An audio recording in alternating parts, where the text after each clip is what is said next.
దేవుడు నీకు తోడుంటే నీకు విరోధి ఎవడు, నీకు ఎదురెవడు? ఎదురు లేని మనిషిగా బ్రతకాలంటే నీ వెనకాల ఉండాల్సింది దేవుడు. నీ వెనకాల దేవుడు ఉండాలి అంటే నువ్వు నడవాలి ఆయన ఆజ్ఞల ప్రకారముగా. ఆయన ఆజ్ఞల ప్రకారంగా నడుచుట ఒక్కటే కాదు, ఆయన ఆజ్ఞలను ఇతరులకు బోధించాలి. ఆయన ఆజ్ఞలను బోధించాలన్నా, ఆయన ఆజ్ఞల ప్రకారంగా నువ్వు బ్రతకాలన్నా ఏం చేయాలి అంటే దివారాత్రములు నువ్వు ధ్యానించాలి.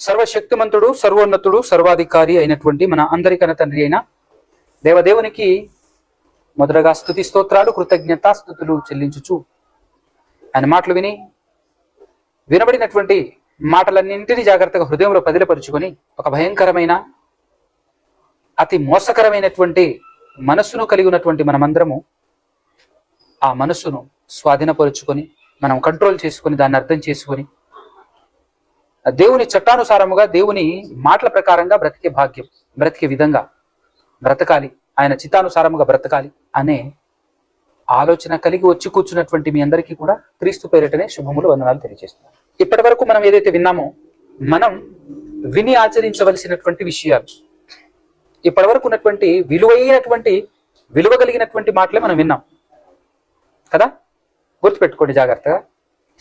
అయితే కొన్ని విషయాలు మీ ముందు ఉంచేటటువంటి ప్రయత్నం చేస్తాను. ఏంటి అంటే నువ్వు నేను మనం ఎవరైనా సరే ఈ ప్రపంచంలో ఎదురులేని మనిషిగా, తిరుగులేని మనిషిగా బ్రతకాలి అని అంటే ఏం చేయాలి? ఎదురులేని మనిషి, తిరుగులేని మనిషిగా మనం బ్రతకాలి. అలా బ్రతకాలని ఆలోచన ఎవరికైనా ఉందా? ఉంది. కానీ ఎలా ఉంది? జనరల్గా ఏ మనిషి అయినా సరే ఏమనుకుంటాడు తెలుసా? నేను మాట్లాడితే ఎదురు మాట్లాడకూడదు, నేను వస్తున్నానంటే చాలు గజ గజ గజ వనకాలే మనిషి, భయపడాలి అంతే, నాకు ఎదురే ఉండకూడదు. తిరుగులేని మనిషిని, ఎదురులేని మనిషినిగా నేను ఉండాలి అని అంటే ఏం చేయాలి అని ఆలోచించినప్పుడు ప్రపంచ ప్రజలందరికీ కనబడేటటువంటి ఏకైక ఆప్షన్ ఏంటో చెప్పనా? కొన్ని మీరు చెప్పండి. ఏం సంపాదించాలి? డబ్బు సంపాదించాలి. ఇంకా డబ్బు సంపాదించినంత మాత్రాన ఎవరు భయపడరే? అందరికంటే ఎక్కువగా సంపాదించినా కూడా నిన్ను చూసి ఎవరైతే భయపడరే? అవసరం, వీడు ఎప్పుడైనా మనకు పనికి వస్తాడు, వీడి దగ్గర డబ్బు ఉంది, మనకి ఎప్పుడైనా ఆదుకోవచ్చు, ఒకవేళ నువ్వు ఆదుకుంటే నేను గౌరవిస్తాడు. కానీ భయపడ్డే, అవునా? చాలా మంది ట్రై చేశారు ఈ విషయం, ఈ ఆలోచనను బట్టి. ప్రపంచంలో ఎదురులేని మనిషిగా నేను నిలబడాలి అని అంటే ఒకే ఒక ఆప్షన్ అని చెప్పేసి చాలా మంది మనుషులు ట్రై చేశారు. ఏంటది అని అంటే నన్ను చూస్తేనే భయపడాలి. అప్పుడు నేనేం చేయాలి? నన్ను చూస్తేనే భయపడాలి అంటే మనం ఏం చేయాలి? భయపెట్టాలట. దయ్యంలో మాస్క్ వేసుకొని వచ్చేసి వా అని భయపెట్టాలా? డాన్ అవ్వాలి. ఏమవ్వాలి? డాన్ కదా. చిన్నప్పుడు సినిమాల్లో చూసినాం, రియల్ జీవితంలో కొంతమందిని చూసినాం కదా. నయమని, తర్వాత ఆయన పేరేం పేరు, సద్దాం హుసేన్, బిన్ లాడెన్, ప్రపంచాన్ని గడగడలాడించినటువంటి డాన్లు కదా. కానీ వీళ్ళందరూ ఎదురులేని మనుషులుగా ప్రపంచానికి కనబడుతున్నప్పటికీ కనబడితే భయపడతాడు, ఎదురు రారు. కానీ పక్కకి వెళ్ళి ఏమంటారు? ప్రతి ఒక్కరు పక్కకి వెళ్ళి ఏమంటారు చెప్పండి ఒక మాట? ఏమనుకుంటారు ప్రజలు? అది కూడా తెలియకపోతే ఎట్లా? మీరు ప్రజలే కదా. అది లైట్ లెక్క. ఏమనుకుంటారు? వీడు ఎప్పుడు చేస్తాడో, వీడు చావాలే అని మాత్రమే కాకుండా ఖచ్చితంగా ప్రార్థన చేస్తారు. వీడు చావాలి, వీడు చావాలి, వీడు చావాలి అని ప్రార్థన చేస్తారు ప్రజలు. లోకం చెప్తున్నాయి, లోకం గురించి ఎప్పుడు చేస్తాడు అని చెప్పేసి తిట్టలో ఉంటారు. ప్రతి ఒక్కరు తిడతాడని. అది నిజంగా ఎదురులేని మనిషి అనిపించుకోదు. తిరుగులేని మనిషి ఎదురులేని మనిషిగా అనిపించుకోవటం కానీ కాదు. మనిషిని చూస్తే భయపడాలి, గౌరవించాలి, రెస్పెక్ట్ ఇవ్వాలి, నువ్వు బ్రతకాలి అనుకోవాలి. నిన్ను చూస్తే భయపడాలి, భయం ఉండాలి, గౌరవం ఉండాలి, ప్రేమ ఉండాలి, నీలాంటి వాడు ఉండాలి అని అనుకోవాలి. పక్కకి వెళ్ళి ఆ విధంగా నువ్వు ఈ ప్రపంచంలో ఏ మనిషి అయినా బ్రతకాలి అని అనుకుంటే ఒకే ఒక్క ఆప్షన్, ఏకైక ఆప్షన్ ఏంటో చెప్పండి? ఆ ఆప్షన్ ఏంటో నేను చెప్తాను, అదే పాఠం. మనందరికీ మోషే గారు తెలుసు కదా. మోషే గారి తదనంతరం అంటే మోషే గారు కూడా ఈ విషయంలో ఎదురులేని మనిషి అని చెప్పొచ్చు. గుర్తుపెట్టుకోండి, మీరు మీ మనసులో పెట్టుకోండి. అయితే నేను చూపించే సందర్భం మీ ముందు ఉంచుతాను. దానికంటే ముందు మోషే గారు 40 సంవత్సరాలు ఇశ్రాయేలీయులను ఐగుప్తు దేశం నుంచి కనాను దేశం వరకు, అమోరీయుల దేశం వరకు, సిత్తీము వరకు, యోర్దాను దాటితే అవతల కనాను దేశం, దానికి యువతల ఉన్నప్పుడు అక్కడి వరకు నడిపించి అక్కడ ఉన్నటువంటి 2 దేశాలు, 2 రాజులు, ఎవరెవరు? సిహోను, ఓగు అనేటటువంటి అమోరీయుల రాజులు ఇద్దరిని మట్టి కరిపించేసి చంపేసి, నిజానికి ఆ కాలంలో వాళ్ళు చాలా బలాఢ్యులు, ఆ రాజులు ఉన్నత దేహులు, నెఫీలుల సంతతి వారు, చాలా హైట్ పర్సనాలిటీ. వాళ్ళని చూస్తే అక్కడ ఉన్నటువంటి చుట్టుపక్కల వాళ్ళే గజగజంకి వాళ్ళు. ఒరిజినల్ గా వాళ్ళు వచ్చి బ్రతుకుతున్నటువంటి భూభాగం వాళ్ళది కాదు. ఎవరిది అని అంటే దేవుడు లోతు పిల్లలకు ఇచ్చినటువంటి భూభాగం అది. ఎవరికి ఇచ్చారు? లోతు గారి పిల్లలకు, అమోనీయులకు. అమోనీయులకు ఇవ్వబడినటువంటి భాగంలో అమోరీయులు వెళ్ళి వాళ్ళను కొట్టి తరిమి వాళ్ళ భూభాగాన్ని లాక్కొని ఆక్రమించుకొని బతుకుతున్నారు అక్కడ. వాళ్ళ ఎదురుపడాలంటేనే ఉండే గజ్జు అనేది. అలాంటి వాళ్లను చాలా సునాయసకంగా కొట్టి చంపి ఓడించి అక్కడ ఉన్నటువంటి వాళ్ళందరినీ ధ్వంసం చేసి చంపేసి ఆ భూభాగాన్ని అంతటిని ఆక్రమించుకొని రూబేనీయులకును, గాదీయులకును, మనస్సే అర్ధగోత్రపు వారికి వాళ్లకు ఆ దేశాన్ని స్వాస్థ్యముగా ఇచ్చేసిన తర్వాత, పంచిపెట్టిన తర్వాత మోషే గారు లోకాన్ని వదిలేస్తారు. ఆ స్వాస్థ్యాన్ని ఎవరెవరికి పంచాడు? 1 రూబేనీయులకు, గాదీయులకు, మనస్సే అర్ధగోత్రపు వారికి ఆ భూభాగాన్ని పంచిచ్చిన తర్వాత ఆయన చనిపోతాడు. ఈ లోకాన్ని విడిచిపెట్టి వెళ్ళిపోతాడు. దేవుడు చెప్పినట్టుగా వచ్చేసేయని చెప్పేసి అన్నప్పుడు వెళ్ళిపోతాడు.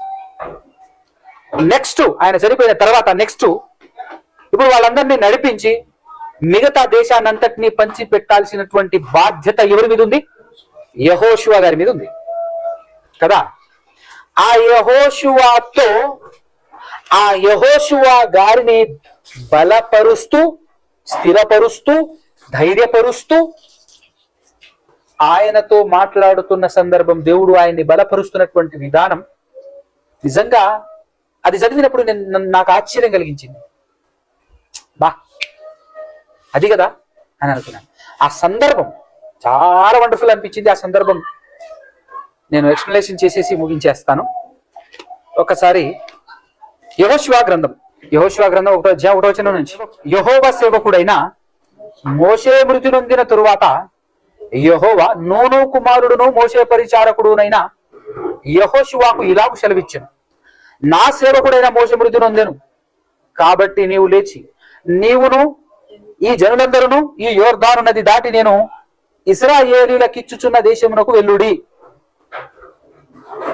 నేను మోషేతో చెప్పినట్లు, ఈ మాట బాగా వినండి, 3వ మాట బాగా వినండి. ఎంత మంచి మాట అంటే, నేను మోషేతో చెప్పినట్లు మీరు అడుగుబెట్టు ప్రతి స్థలంలో మీకు ఇచ్చుతున్నాను. ఎట్లుందండి ఈ మాట? ఒకసారి జాగ్రత్తగా ఆలోచించండి. ఈ మాట ఎట్లుంది? ఈరోజు మనం ఏ ప్లేస్కి వెళ్తే ఆ ప్లేస్ నాదే అన్నాం అనుకో, ఎట్టుంటది? కానీ సృష్టికర్త అయిన దేవుడు చెప్తున్నాడు వారితో, నీకు ఏ దేశం, ఏ భూభాగం, ఏ ప్రాంతం, ఏ కొండ, ఏ లోయ, ఏది నీకు నచ్చిందో వెళ్ళి అక్కడ అడుగుపెట్టు. నువ్వు ఎక్కడ అడుగు పెడతావో అది నీదే పో అన్నాడు. అది మామూలు మాట కూడా కాదు, మామూలుగా లేదా మాట. నీకు ఎట్లా ఉందో తెలియదు కానీ మంచి కిక్కిచ్చేటటువంటి మాట అని చెప్పొచ్చు. అన్నమాట ఫర్ ఎగ్జాంపుల్గా super market, DMart, Reliance mart, అలాంటి వాటిలో మనల్ని అలా తోడుకొని పోయి, లేదంటే హైదరాబాద్లో పెద్ద మాల్లు ఏముంటాయి, ఆ పంజాగుట్లో ఒకటి పడింది చూసారా, అదొకటి. తర్వాత హైటెక్ సిటీలో ఏదో పెద్దది ఏదో పడింది అని చెప్పి వాటి పేర్లేంటి? లూలుమాల, అంతేనా? లూలుమాల్. ఆ పూరం మాల్ ఉంది చూసావు, ఇక్కడ కేపీహెచ్పి నుంచి వెళ్ళేటప్పుడు పూరం మాల్ ఒకటి, లూలు మాల్ ఒకటి, మెట్రో మార్కెట్ ఒకటి. అందరికి వెళ్ళిన తర్వాత ఏది కోరుకుంటుంది నీదే అన్నాడు అనుకో, అందరూ మనల్ని అందరూ నిల్చోబెట్టేసి ఎట్టుంటది? నువ్వు ఏది కోరుకుంటావో, నువ్వు ఏది పట్టుకుంటావో, పట్టుకున్నదల్లా నీదే అని అంటే ఎట్టుంటది? వింటుంటేనే హృదయం పులకించిపోతుంది కదా. బా మరి నీకెట్టుంటే, ఆఫ్టర్ ఆల్ వస్తువులు, అక్కడ అన్నాడు దేశం, నువ్వు అడుగు పెట్టు ప్రతిదీ నీదే పని అంటుంది. మళ్ళీ ఎవరు అనుకుంటున్నారు? ఇక్కడ ఉన్నటువంటి మామూలు ఎల్లటప్పగాలు కాదు, సృష్టికర్త దేవుడు. ఎంత మాట చూడు. మీరు అడుగుపెట్టు ప్రతి స్థలమును మీకు ఇచ్చుతున్నాను అని చెప్పి అరణ్యమును, ఈ లెబానోను మొదలుకొని మహానది అయిన యూఫ్రటీసు నది వరకును, హిత్తీయుల దేశమంతయు పడమట మహాసముద్రము వరకును మీకు సరిహద్దు అన్నాడు. ఎక్కడి నుంచి ఎక్కడకు? మ్యాప్ ఐడియా ఉందా? మ్యాప్ ఐడియా ఉందా?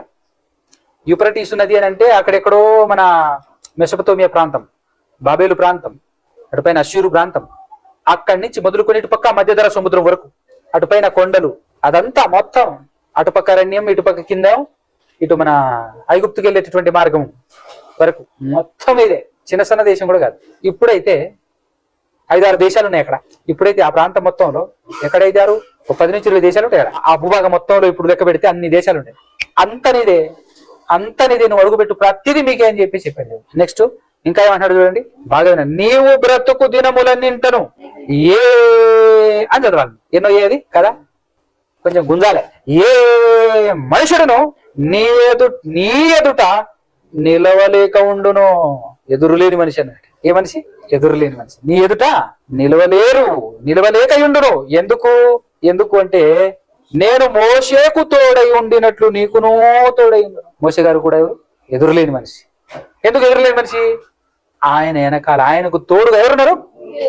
ఆయనకు తోడుగా దేవుడు ఉన్నాడు కనుక ఎవరికైతే దేవుడు తోడు ఉంటాడో అతనికి ఎదురులేని మనిషి. ఎదురులేని మనుషులుగా నువ్వు నేను మనము తయారవ్వాలి అంటే ఏం చేయాలండి? దేవుడు మనకు ఉట్టినే తోడు ఉంటాడా? దేవుడు మనకు తోడు ఉండయ్యా అని చెప్పేసి ఉంటాడా? దేవుడు మనకు తోడు ఉండాలంటే ఏం చేయాలి? అన్ని ఇక్కడే ఉన్నాయి చూడండి. జాగ్రత్త కంటిన్యూషన్ కింద ఏమంటున్నాడు దేవుడు 6వ వచనంలో, నిన్ను విడవను, నిన్ను ఎడబాయను.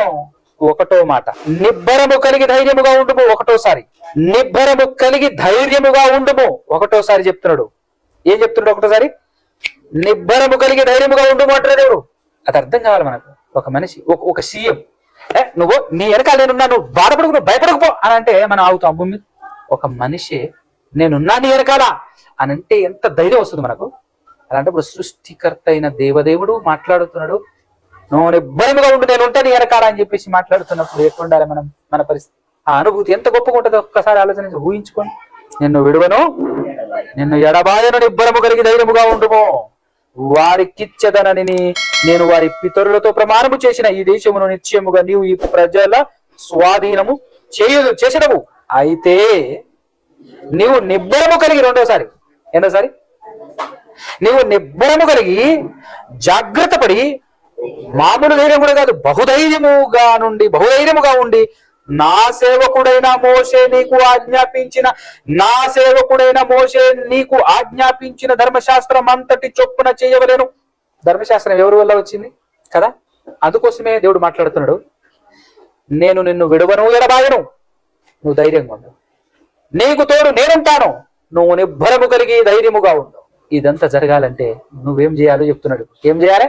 నా సేవకుడైన మోషే ద్వారా ఇవ్వబడినటువంటి ధర్మశాస్త్రం ఏదైతే ఉందో, ఎన్నో వచనం, నా సేవకుడైన మోషే నీకు ఆజ్ఞాపించిన ధర్మశాస్త్రం అంతటి చొప్పున ఏమన్నారండి? నువ్వు చేయాలి. చేస్తే నీకు ఎదురులేదు, నీకు తిరుగులేదు, నువ్వు ధైర్యంగా ఉంటుంది. నువ్వు అలా ఉన్నావు అనుకో, నువ్వు చేసావనుకో, నిన్ను ఎన్నడను విడవను, ఎడబాయను. అది చేయలేదనుకో, నిన్ను విడిచిపెడతా, ఎడబాపుతా, నీ వెనకాల నేను ఉండా. ఒక్కటి నువ్వు చెయ్యి అని నేను చేస్తా. ఆ ఒకటి ఏంటో తెలుసా? ఆజ్ఞల ప్రకారంగా నువ్వు నడుచు, ఆజ్ఞల ప్రకారంగా నువ్వు చెయ్యి, నువ్వు బ్రతుకు. తిరుగులేని వ్యక్తిగా నేను నిలబెడతా, ఎదురులేని మనిషిగా నేను నిలబెడతా. ఎంత బాగుంది, ఎంత గొప్పగా ఉంది.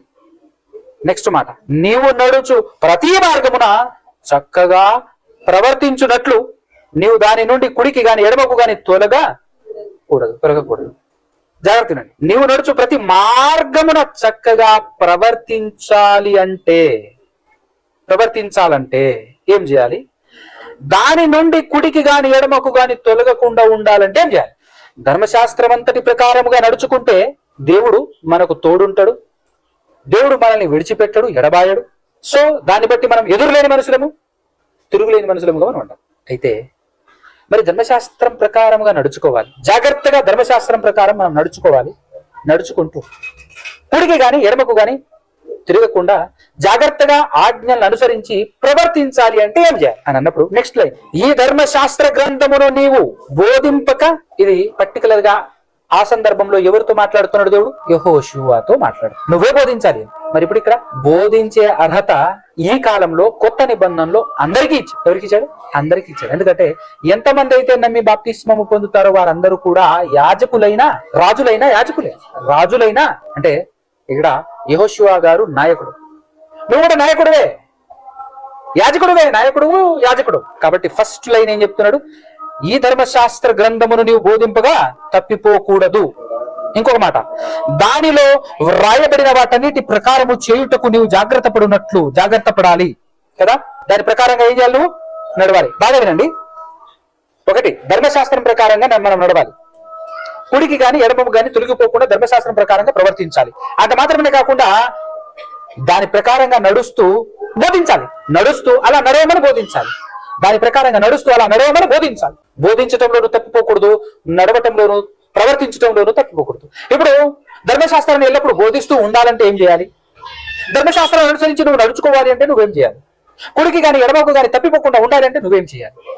ఆజ్ఞానుసారముగా నువ్వు బ్రతకాలి అంటే నువ్వేం చేయాలి అన్నప్పుడు దేవుడు ఒక మంచి చక్కటి ఆలోచన ఇచ్చాడు, చక్కటి విధానం మనకు నేర్పించాడు. నెక్స్ట్ లైన్ చదవండి. కండిషన్ ఏం చెప్తున్నాడు? చేయుటకు నువ్వు బాగునండి. ధర్మశాస్త్రం గ్రంథమును నీవు బోధింపగా తప్పిపోకూడదు, దానిలో వ్రాయబడిన వాటన్నిటి ప్రకారం చేయుటకు నీవు జాగ్రత్త పడునట్లు ఎట్లు జాగ్రత్తగా నడుచుకోవాలి అని అంటే నడుచుకున్నట్లు, బోధించున్నట్లు, నువ్వు నడుచుకున్నట్లు, ఇతరులకు బోధించున్నట్లు ఏం చేయాలి? మనం ఏం చేయాలట? దీవారాత్రము దాన్ని ధ్యానించిన ఎడల, దీవారాత్రములు దాన్ని ధ్యానించిన ఎడల నీ మార్గమును వర్ధిల్ల చేసుకుని నీ మార్గమును వర్ధిల్ల చేసుకుని చక్కగా ప్రవర్తించెదవు. ఎప్పుడు ప్రవర్తించెదవు? ఎప్పుడు అనుసరించెదవు? ఎప్పుడు బోధించెదవు?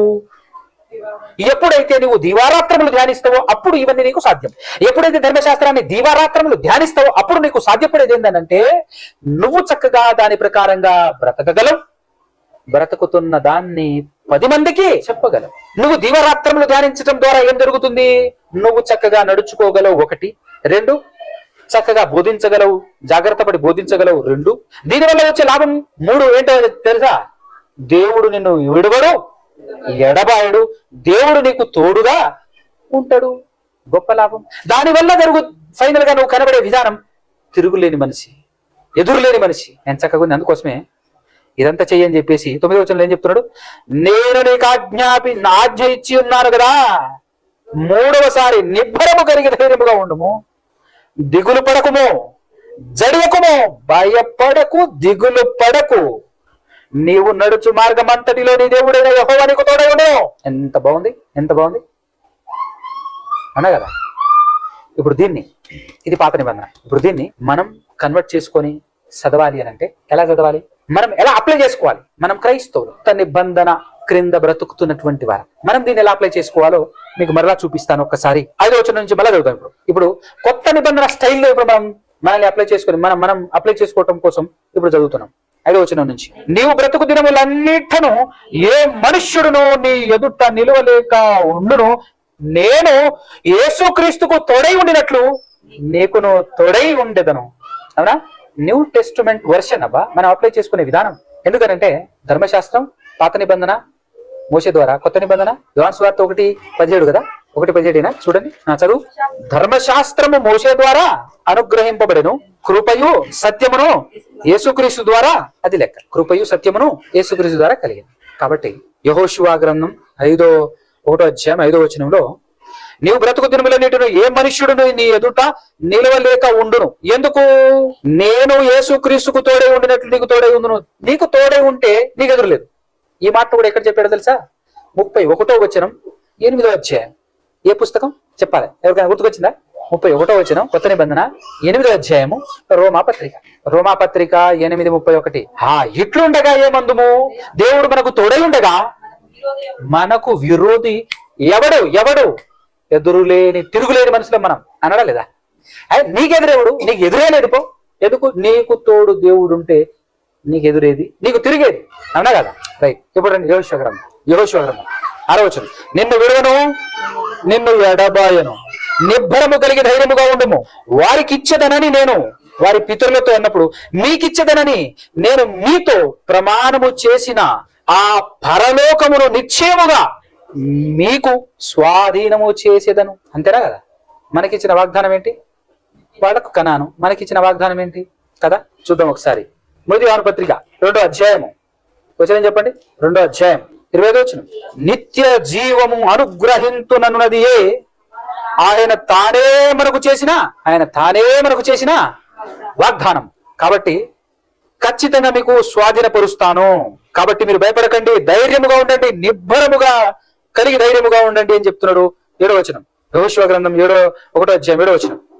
అయితే నీవు నిబ్బరము కలిగి జాగ్రత్త పడి బహుధైర్యముగా నుండి నా సేవకుడైన యేసుక్రీస్తు నీకు ఆజ్ఞాపించిన కొత్త నిబంధనలోని ఆజ్ఞలన్నింటినీ చొప్పున చేయవలెను. నీవు నడుచు ప్రతి మార్గమున చక్కగా ప్రవర్తించినట్లు నీవు దాని నుండి కుడికి గాని ఎడమకు గాని తొలగకూడదు. ఈ బైబిల్ గ్రంథమును నీవు బోధింపక తప్పిపోకూడదు. దానిలో వ్రాయబడిన వాటన్నింటి ప్రకారము చేయుటకు నీవు జాగ్రత్త పడినట్లు దీవారాత్రములు బైబిల్ని ధ్యానించిన ఎడల నీ మార్గమును వర్ధిల్ల చేసుకుని చక్కగా ప్రవర్తించదవు. నేను నీకు ఆజ్ఞ ఇచ్చి ఉన్నాను కదా, నిబ్బరము కలిగి ధైర్యముగా ఉండుము, దిగులు పడకము, జడియకుము. నీవు నడుచు మార్గం అంతటిలో నీ దేవుడనైన యెహోవా నీకు తోడై ఉండును. మనం అప్లై చేసుకుంటే ఎట్లుంటది?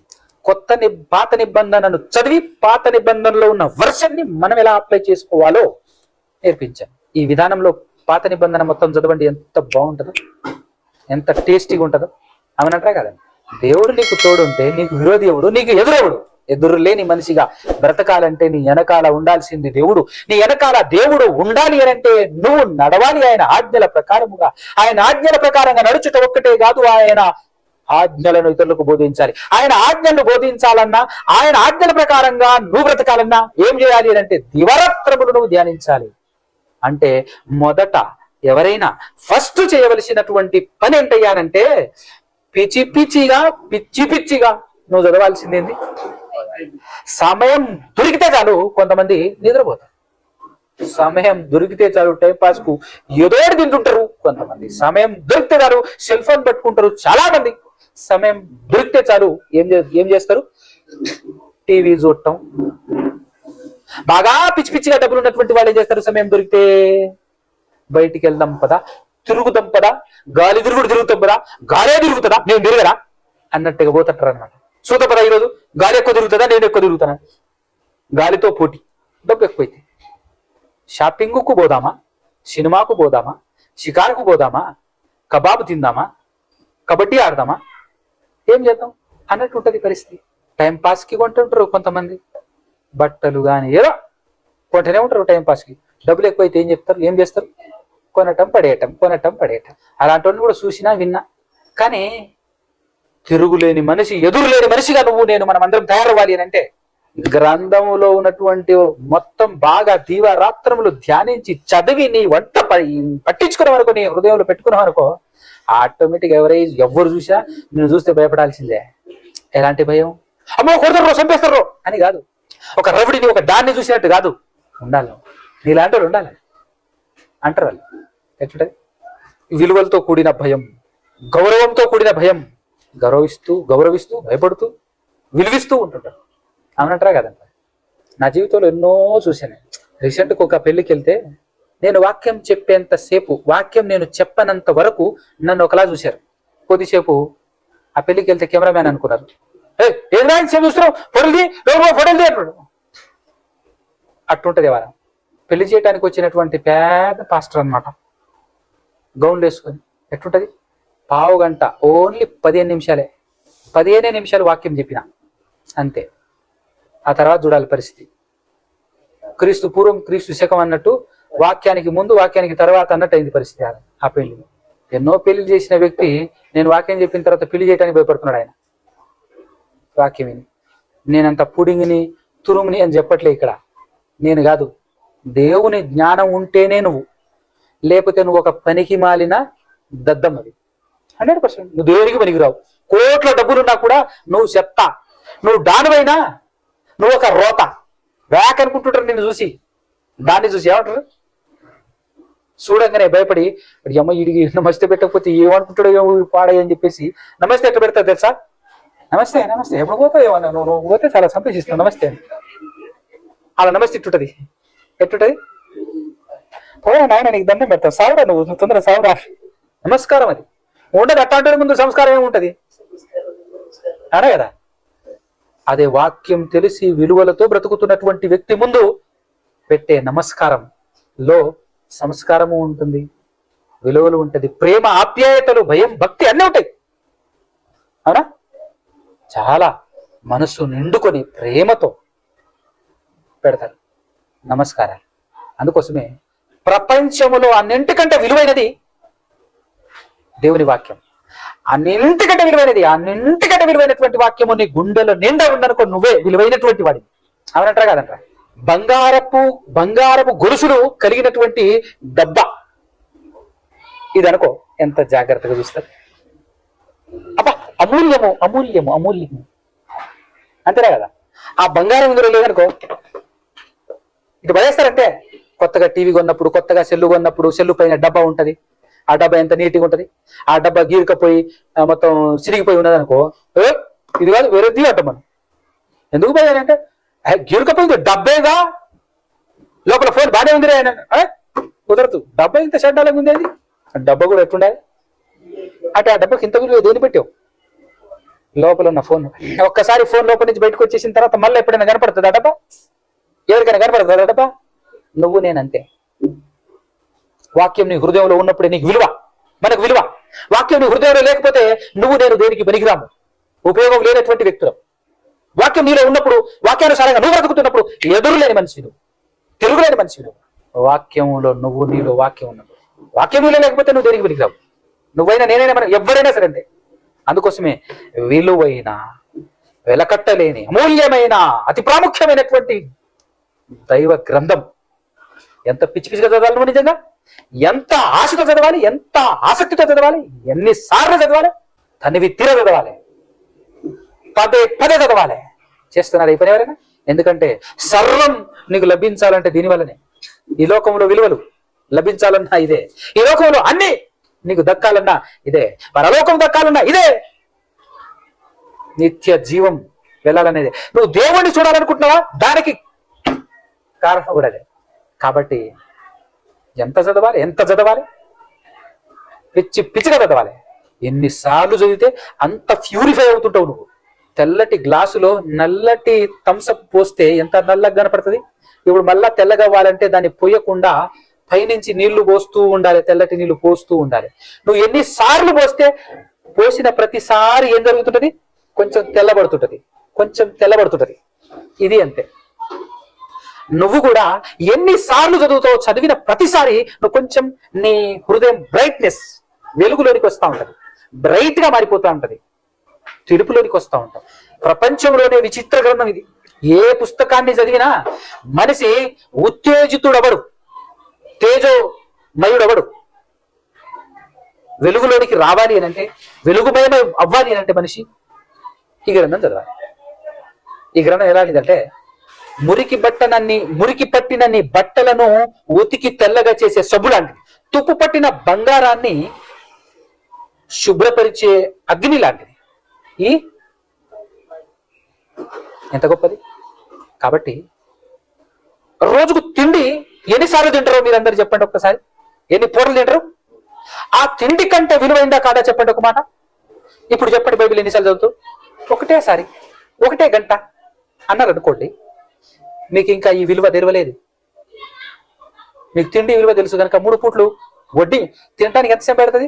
3 పూట్లు అంటే 3 పూట్లు వండుకోవాలి. ఏం వండుకోవాలి? అన్నము వండుకోవాలి, కర్రీ వండుకోవాలి.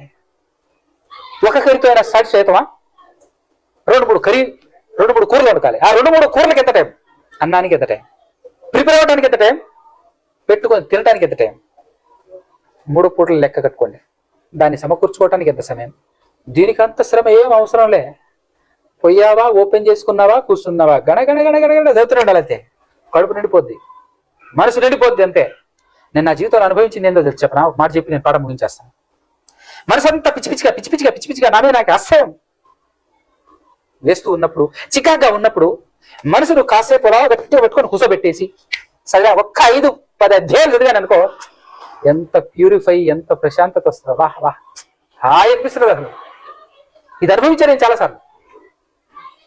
అలా తిరిగి వస్తున్నప్పుడు లోకంలో అక్కడిక్కడ ఏదో పనుల మీద పోతున్నప్పుడు వాడో మాట వీడో మాట అక్కడోది అడి అంత గజిబిజిలో అవన్నీ విని చికాకు లేసి ఎందుకురా ఈ బతుకు, ఈ జీవితం ఎందుకు అనిపిస్తుంది. ఫైనల్ గా ప్రశాంతత కోల్పోయి చికాకులో ఉండి ఏం చేయాలో అర్థం కాక అలాంటి అయోమయ స్థితి, గందరగోళ స్థితి ఉన్నప్పుడు కాసేపు కూర్చొని ఎవ్వరు వచ్చినా కూడా కొద్దిసేపు ఆగబయ్యా. ఎందుకంటే మరి ముఖ్యంగా దీన్ని నోరు కట్టేయాలి, ప్రపంచాన్ని పాడు చేస్తుంది ఇది. దీన్ని స్విచ్ ఆఫ్ చేసి అబ్బా ప్రశాంతంగా కూర్చొని, చాలా మంది ఏం చేస్తారు తెలుసా, ప్రశాంతంగా కూర్చొని తింటారు. నిమ్మలంగా తిను, ప్రశాంతంగా తిను, ఎంతగా తినరు. ప్రశాంతంగా ఒక్కొక్క ముద్ద, ఒక్కొక్క ఇటుపక్క చికెను, మటను, ఫిష్ పెట్టుకుని అబ్బా ప్రశాంతంగా తింటుంటారు. అదిగా ప్రశాంతంగా కూర్చొని ప్రశాంతంగా చదవాలి. పిచ్చి పిచ్చిగా ఎంతసేపు చదువుతుంది చూడు. అప్పుడు వస్తుంది మనసుకు హాయ్, ప్రశాంతత, నిమ్మలత్వం, శాంతి, సమాధానం. అబ్బా ఎంత హాయి ఉంటుందంటే మనసుకు. చాలు ప్రశాంతంగా పడుకోవచ్చు.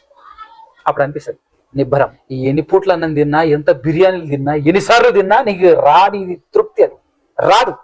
అంత గొప్పది బైబిల్ చదువు. ఎంత బలి అనిపిస్తుంది, ఎంత బాగుంటుంది తెలుసా. ఎన్ని లాభాలండి బైబిల్ చదువుతారు వల్ల, ఎన్ని లాభాలు. కానీ అదొక్కటే చేయం మనం.